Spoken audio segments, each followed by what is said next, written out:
Hello, welcome back to the Armenian Museum of America. I'm Gary Linsananian, the curator, and I'd like to share one of our other artifacts with you today, this wooden box.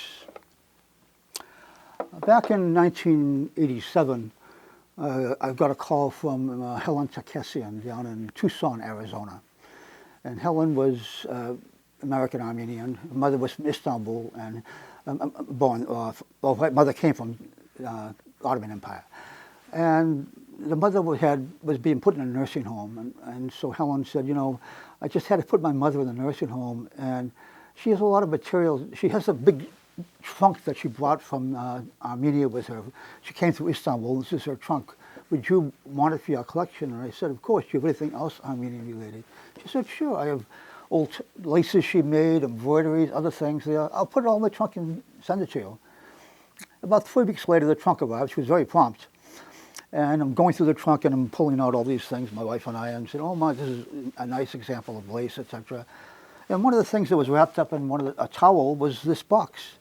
It's a wooden box, and it says tea and coffee on the outside of the ever here. It's very crude, but so I was wondering, that's an interesting piece. I wonder if there's anything behind it. So I called Helen and I asked her, you know, Helen, one of the things you have in here was this wooden box. Is there anything special about that? And she said, oh yeah, as a matter of fact, there was. You know, my grandfather was Kriko Melkonian. He was a big merchant in Istanbul, one of the Armenian leaders. And back on April 24th, they rounded him up with the rest of them. They were put in prison. This is the beginning of the genocide. Nobody knows what's going on. And so he's in prison, and we don't know what's happening. And they allowed my mother, his wife, to visit, my mother, his daughter, to visit him with my grandmother. And so my grandmother took my mother, she was 5 years old, my mother at the time, and she put her hair in braids. Then she wrapped up the braids around her head and she hid gold coins in the braids.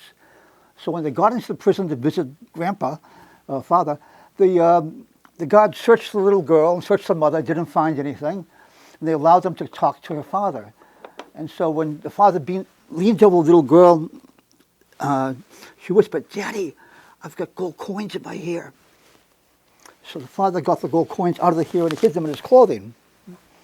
And they had to leave the prison. The mother and the daughter had to leave the prison.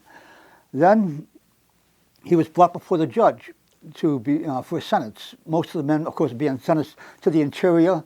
They don't know what's happening. Of course, what they're going to be done is they're going to be killed in the interior. They don't know that yet. And so my grandfather, the woman said, my grandfather went to the judge and said, Judge, may I talk to you privately? Can I approach the bench? He said, come here. All right, what is it? And he went up to the judge and he said, Your Honor, I have many more where these came from if we can make an agreement. He bribed the judge.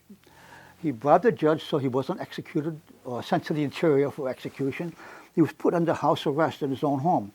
So they had gendarmes outside the house, and he was trapped in his house for 2 years with nothing to do. He had a little penknife which he used to peel grapes or whatnot, pears or fruit. And so what's he going to do for 2 years? He's stuck there. So he decided, well, I guess I'll take up wood carving. And with that little knife, he carved this box. This is the only thing he ever made in his life with carving, was this little wooden box, which one side is for tea and one side is for coffee. And so this was the piece that was the daughter, when she came to America in the big trunk and all that there, they put the box in the trunk. And so this is what Helen had, and Helen sent it to the museum. And so this is a piece of Armenian history. When I did a big exhibit on genocide, I used this the box in the exhibit. I call that section of the museum, of the exhibit, Killing Time, because this was talking about April 24th. And this is a memento of April 24th itself, one of the people that was rounded up on April 24th. It's a rather sad story behind it, but it's part of our history. The Armenian Museum is here to share our stories, our history, our culture with the public. Thank you for joining us. The museum is open Friday, Saturday, Sunday, 12 to 6. So please come and join. If you come to Boston, please come to visit the museum. It's just our 50th anniversary. No better time to join. All the information is on our website, armenianmuseum.org. we thank you for joining us, and we hope you join us again. Thank you.